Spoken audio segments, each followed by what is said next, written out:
My nana, for example, who died years ago, she was 97 years old, Danielle's grandmother.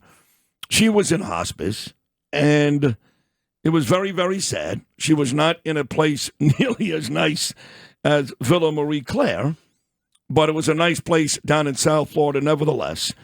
And if you've got a loved one who needs that type of care, it is very important that they are comfortable, that the people who work there care about their dignity. These are the things late in life that actually matter. And you guys, Patrick, at Villa Marie Claire, do a fantastic job of that. No, thank you. Thank you. I appreciate that. I really do. You're welcome. Good to see you again. The place is in Saddle River, New Jersey. I know recently you renovated it, reopened it. Yes. How long has it been open now for? We've been open for about 2 years after the renovations. Wow, we were 2 years. Yeah, we were closed for 3 during the pandemic there, but finally, by finishing the renovations, we've been coming up on our 2-year anniversary right now. So you were here when you first opened or to celebrate the 1 year? We were here right when we first opened, yeah. Oh, So wow. I would say getting close to the 1 year, but not quite there yet. So All right. Patrick Marone, right? yes, Marin, Excuse me. That's okay. That's okay. So give me, in terms of beds and how many patients, Sure. how many folks you have there today? So today we actually have 20 patients. It's a 20-bed inpatient hospice facility, right? It's kind of been redesigned to fit more of the hospitality and resort-like environment. So very unorthodox and probably a little different than your traditional medical institution that you'd see anywhere else. It really looks like a resort in the sense that we've combined a Four Seasons-like environment with the bells and whistles that you'd find in a hospital setting, right? So I can provide the same level of care to those that are in need, but still make the patients and families feel comfortable and have that kind of experience that you would find in a typical resorts-like setting. Well, give me that then. Give me the amenities and some of the things that you do that you could use the word resort in your description. Sure, absolutely, absolutely. So outside of the traditional interdisciplinary team, which is really where the medical care and the family care starts to come into play, which is very traditional within the hospice model, we start to expand our scope a little bit more into some of the other amenities and features that we can start to offer that mirror more the resort. We're building in a nice restaurant that's going to offer some fine dining experiences to patients and families while they're there, creating a little bit more of an upscale culinary experience, both on the patient meal side and then for the families to be able to enjoy as well. We do have a hotel that's actually there, so we do have guest rooms where families can stay overnight and be able to have that experience where they can stay and enjoy the time that they have with their loved ones. And then we do have things like a pool that's there. I have an outdoor pavilion, an outdoor gazebo that goes on. We do have an equine therapy program.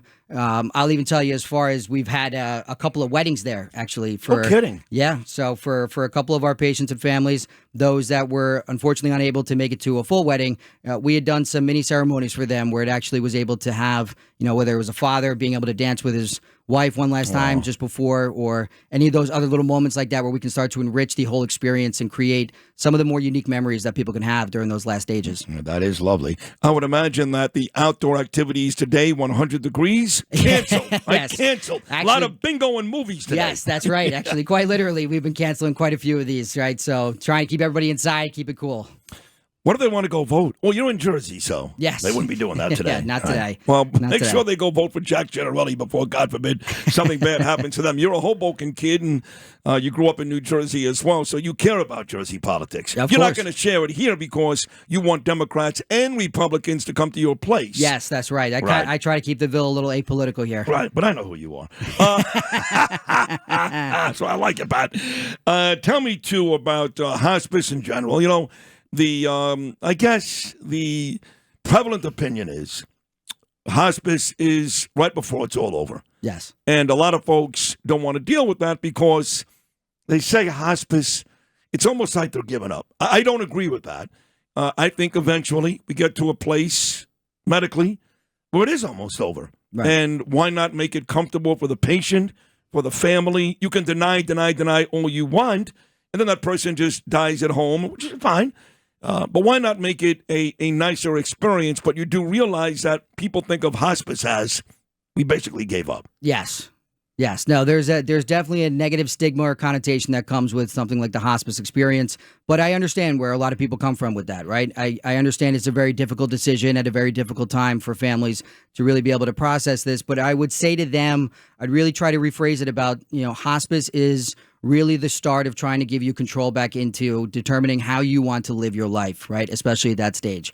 We offer the opportunity to make patients comfortable, right, to really take away any of their pain and ensure that they can maximize those moments with their families and try to enjoy and experience every moment of every day for what it is, right? And I think that's probably something that can extend even far past hospice. I think that's something we even lose sight of from time to time, right? Really trying to live for today because no one knows what's going to happen tomorrow. That is true. And then on the way out, I guess people hear resort, fancy, Villa Marie Claire. Even the name is nice. Saddlebrook, New Jersey sounds like a lovely place. And they go, well, this has to be really expensive, right? I mean, this has to be.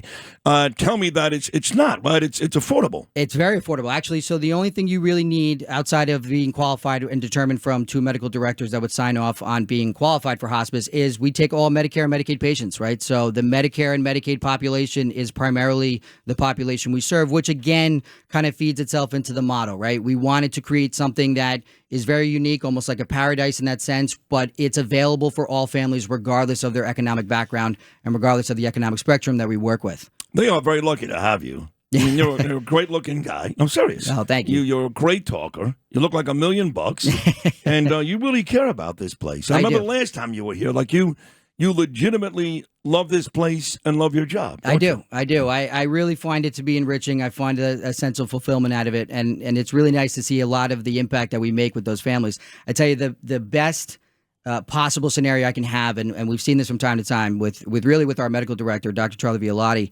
we have families that will actually come back and tell us that they no longer really view the Villa Marie Claires where their loved one died, but this is the last living memory we have, right? And so that really kind of hit home with me a little bit, and that's kind of what drove me to do a lot of what we do, where I recognize that we play a very unique role with a lot of these people's lives in a very vulnerable moment, and you have the opportunity to really make an impact with somebody, right, and try to set them back on the right path, whether it's really trying to offer that patient an opportunity to spend some time with their loved one or offer the family a degree of solace and trying to tell them that it's going to be okay, right, that there's going to be light at the end of the tunnel. Villa Marie Claire, folks, is the place. It's in Saddlebrook, New Jersey. I highly recommend it. If, in fact, you need hospice care, it's the only place I would call. If folks want more information, Patrick, what's the best way to get it? You could visit us at the Villa Marie Claire website. That's www.villamarieclaire.org. Or you can take a look and try to book a tour with us and visit any of our social medias. We have LinkedIn, Facebook, Instagram, right? You name it. So Patrick Marin, folks. And what's the name of this lovely lady? So just in case our parents are listening there. Madeline. Madeline. All right, Madeline. Good morning, sweetheart. Thank you very much for coming in today. Continued success. You really do a tremendous job. And we'll talk again very soon, I'm sure. Thank you. Thank you. Thank you for having me on the show. Stay cool, Patty. All right.